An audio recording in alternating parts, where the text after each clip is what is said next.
नमस्कार, मत अभिमत में आपका स्वागत है। मैं हूं आपका दोस्त राकेश कुमार।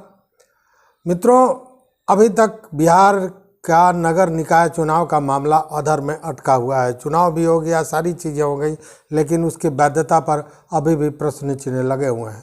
जबकि यूपी में ट्रिपल टेस्ट की प्रक्रिया लगभग पूरी हो चुकी है। चूँकि सुप्रीम कोर्ट के आदेश पर ट्रिपल टेस्ट कराने के लिए और उसके आधार पर ओबीसी को आरक्षण देने के लिए जो आयोग बनाया गया था, ओबीसी आयोग, उसने पिछले 9 तारीख को मतलब पिछले गुरुवार को सरकार को अपनी रिपोर्ट सौंप दी।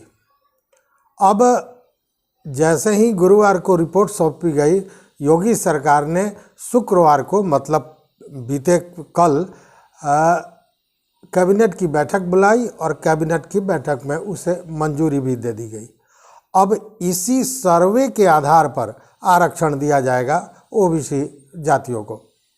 आपको याद होगा कि ये जो आयोग बना था, इसके जो अध्यक्ष थे वो सेवानिवृत्त न्यायमूर्ति राम अवतार सिंह थे और साथ में 4 अन्य सदस्य भी थे। देखिए, जो मामला बिहार में हुआ था लगभग वही मामला यूपी में था।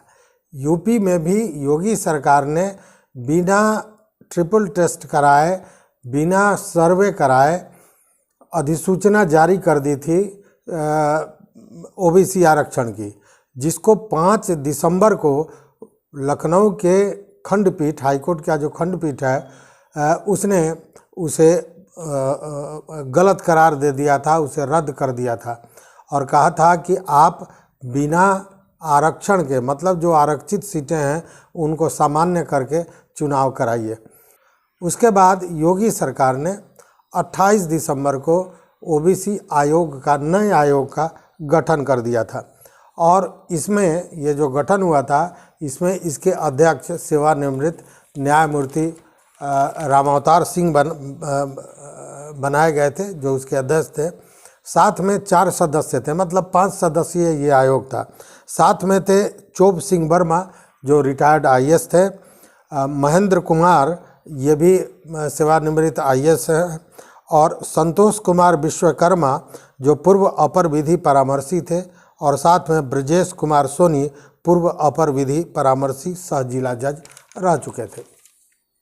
तो इस 5 लोगों की कमेटी बनाई गई और इन्हें मार्च तक का समय दिया गया था कि वो अपना सर्वे 3 महीने में पूरा करके दें। लेकिन अपने समय से पहले, जो समय निर्धारित था, उससे पहले ही इस आयोग ने अपनी रिपोर्ट सौंप दी पूरे सर्वे के अनुसार, जिसमें 75 जिलों का सर्वे किया गया था और मात्र 2 माह 10 दिन में इस सर्वे को पूरा कर लिया गया था। इसमें सभी जिलों में जो ओबीसी के आंकड़े थे उसका मिलान किया गया था और अब जो सर्वे आया है उसके आधार पर यह स्पष्ट बताया जा रहा है, कहा जा रहा है कि जो पहले आरक्षण दिया गया था ओबीसी जातियों को, उसमें भारी उलटफेर होगा। मतलब उसमें उलटफेर होना लाजमी है, क्योंकि वो पुरानी व्यवस्था में लंबे समय से चला आ रहा था, लेकिन जब सर्वे हुआ है तो स्थितियां अलग दिखी है। अब सरकार सुप्रीम कोर्ट में ये जो सर्वे हुआ है उसको पेश करेगी और साथ में चुनाव कराने की अनुमति मांगेगी, मतलब कि इसी आधार पर आरक्षण देते हुए चुनाव कराने का अनुमति मांगेगी। और जैसे ही अनुमति मिल जाता है एससी से, उसके साथ ही मेयर और अध्यक्ष वगैरह का जो पद है उसके लिए आरक्षण की प्रक्रिया, मतलब उसको चिन्हित करने की प्रक्रिया शुरू हो जाएगी। बताया जा रहा है, आशंका जताई जा रही है कि यह प्रक्रिया भी मार्च तक पूरी हो जाएगी और अप्रैल में वहाँ का चुनाव हो सकेगा। अब देखिए, ये पूरी कहानी, ये तो यूपी की बात थी और यूपी में योगी सरकार ने पीछे जो कुछ गड़बड़ियाँ हुई हैं, जो महाराष्ट्र में हुआ, मध्य प्रदेश में हुआ, झारखंड में हुआ, बिहार में हुआ, इन सारे चीज़ों से सीख लेकर अपनी व्यवस्था को सुदृढ़ करते हुए बाज़ाब्ता ट्रिपल टेस्ट आयोग का गठन कराकर कर चुकी है और वो वहाँ के चुनाव का रास्ता साफ हो गया। लेकिन बिहार में ऐसा नहीं हुआ। अब देखिए, आयोग का जो गठन होता है यूपी में, उसमें क्या कहा जाता है, उसमें बाज़ाब्ते बताया जाता है कि उसके क्या उद्देश्य हैं, उसको कब तक काम करना है, उसके कौन कौन से सदस्य हैं, ये सारी स्थितियां हैं। और ट्रिपल टेस्ट के लिए बाज़ाब्ता उसे डेडिकेटेड कमीशन बताकर उसका गठन किया गया था। जबकि बिहार में अगर देखें तो ऐसा कुछ भी नहीं था। बिहार में जो पुराना ओबीसी आयोग था उसी को एक अधिसूचना के तहत ट्रिपल टेस्ट की जिम्मेवारी दे दी गई थी, लेकिन उसे डेडिकेटेड कमीशन नहीं बनाया गया था। डेडिकेटेड कमीशन का मतलब होता है समर्पित आयोग। समर्पित आयोग किसी एक कार्य के लिए ही बनता है और उस कार्य के समाप्ति के बाद वो समाप्त हो जाता है, वो स्वतः समाप्त हो जाता है। और कमीशन के गठन के भी कुछ नियमावली हैं, उसमें कौन कौन रहेंगे। इसमें आपने देखा होगा कि सेवानिवृत्त न्यायमूर्ति को इसका अध्यक्ष बनाया गया, 2 IAS रिटायर्ड पदाधिकारी को सदस्य बनाया गया और साथ ही जो अन्य 2 लोग थे वो लोग विधि परामर्शी थे, साथ में जिला जज रह चुके हैं। कहने का मतलब यह है कि जो गठन किया गया वो नियमावली के तहत किया गया, जबकि बिहार में वैसा नहीं हुआ। बिहार में क्या हुआ कि पार्टी के पदों पर कुछ लोग थे, उन 4 लोगों को मिलाकर एक कमीशन का गठन कर दिया गया, जिसमें प्रखंड अध्यक्ष स्तर के नेता शामिल किए गए जो पदधारक थे किसी पार्टी के।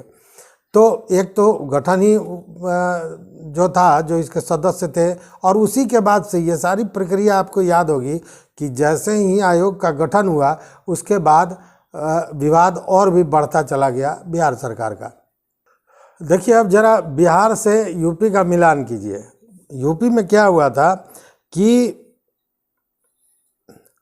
5 दिसंबर को, जैसा मैंने बताया कि लखनऊ के उच्च न्यायालय के खंडपीठ ने जो नोटिफिकेशन, ड्राफ्ट नोटिफिकेशन था आरक्षण को लेकर सरकार द्वारा, यूपी सरकार द्वारा, उसे रद्द कर दिया था।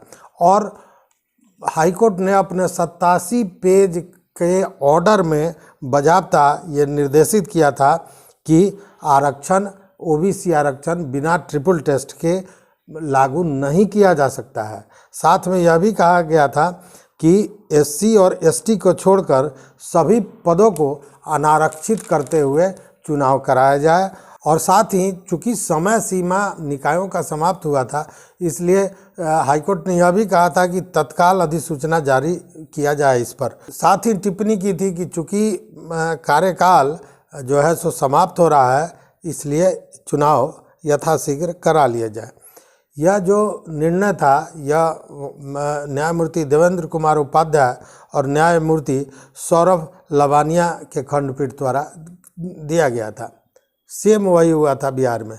बिहार में जैसे चुनाव की बात आई, हाईकोर्ट ने उस पर रोक लगा दिया और कहा कि बिना ट्रिपल टेस्ट के आप नहीं करा सकते हैं, और अगर चुनाव कराना चाहते हैं तो जो आरक्षित ओबीसी की सीटें हैं उसे सामान्य करके आप चुनाव कराइए। जिसके बाद बिहार सरकार ने पहले तो कहा कि मैं सुप्रीम कोर्ट जाऊंगा, फिर ये बातें आई तो हाईकोर्ट में सरकार पहुंची और उसने कहा कि हम ट्रिपल टेस्ट कराने के बाद ही चुनाव कराएंगे, ऐसा हलफनामा दिया गया और साथ में आयोग का गठन किया गया। लेकिन आयोग के गठन के साथ ही ये विवाद गहराता चला गया और मामला बढ़ता चला गया। बिहार में जितनी याचिकाएं इसके विरुद्ध गई थी, उससे ज़्यादा मामले उत्तर प्रदेश में दायर किए गए थे। 93 मामलों याचिका 93 याचिका की सुनवाई हुई थी, साथ में 15 जनहित याचिका भी थे। और इन सारी याचिकाओं के सुनवाई के बाद 12 दिसंबर को 22 को सरकार के द्वारा जो आदेश दिया गया था उसको हाईकोर्ट ने निरस्त कर दिया था। और उसके बाद तब सरकार ने वहाँ आयोग बनाया और अब आपके सामने है कि आयोग ने अपना रिपोर्ट भी जारी कर दिया है, उसे कैबिनेट की मंजूरी भी मिल गई है और सरकार उसे पेश करेगी सुप्रीम कोर्ट में और उसके बाद आदेश लेगी चुनाव का। मतलब एक तरह से रास्ता साफ हो गया है, जबकि बिहार में ऐसा नहीं हुआ था। तो अब देखना यह है कि कई मित्र मध्य प्रदेश की बात करते हैं कि मध्य प्रदेश में भी डेडिकेटेड आयोग का गठन नहीं हुआ था, तो वहाँ क्या हुआ था नहीं हुआ था इस पर भी बात करेंगे। और सबसे बड़ी बात क्या है सो सुनिए कि जब यूपी में जैसे ही सर्वे होता है तो संभावनाएं ये जताई जा रही हैं और स्पष्ट जताई जा रही हैं कि जो पहले से आरक्षण दिया गया था उसमें भारी फेरबदल होगा, आरक्षणों की जो सीटें हैं उसमें भी वृद्धि होगी। तो कहने का मतलब यह है कि बिहार सरकार में भी अगर ट्रिपल टेस्ट ढंग से हुआ होता, सही में ट्रिपल टेस्ट हुआ होता, तो ऐसा नहीं है कि पुराने ही अध्यादेश पर फिर बाद में चुनाव हो गया होता। अधिसूचना वही थी, आप याद कीजिएगा, फर्स्ट अधिसूचना जो बिहार सरकार ने चुनाव के लिए दिया था उसी अधिसूचना के आधार पर चुनाव हुआ था, वही आरक्षण भी वही रह गया था। जबकि अगर ट्रिपल टेस्ट हुआ रहता तो निश्चित रूप से आरक्षण की जो सीटें थे उसमें फेरबदल निश्चित होता। तो कहने का मतलब यह है कि पुरानी घटनाओं से सीख लेते हुए योगी सरकार ने यूपी नगर निकाय चुनाव की जो अड़चनें थी लगभग उसे समाप्त कर ली है और संभावना जताई जा रही है कि अप्रैल में वहाँ का चुनाव भी होगा। जबकि बिहार में अभी मामला अटका हुआ है और अभी 2 चरण का चुनाव हो चुका है, जिस पर अभी प्रश्न चिन्ह लगा है, खड़ा है। साथ ही अब तीसरे चरण के चुनाव की भी तैयारी में बिहार सरकार लग गई है। तो देखना है आगे क्या होता है, दोनों में क्या अंतर है आप अच्छी तरह समझ रहे हैं और इसी से आप अंदाज़ा करा सकते हैं कि कौन सही है कौन गलत है। तो अपना मत, अपना विचार जरूर कमेंट बॉक्स में दीजिएगा। अगर चैनल पर नए हो तो निश्चित रूप से इसे सब्सक्राइब कर लीजिए, बेल आइकन दबा दीजिए ताकि हम जो वीडियो बनावें वो आप तक पहुँचे। तो देखते रहिए मत अभिमत। बहुत बहुत धन्यवाद, कोटिशः आभार।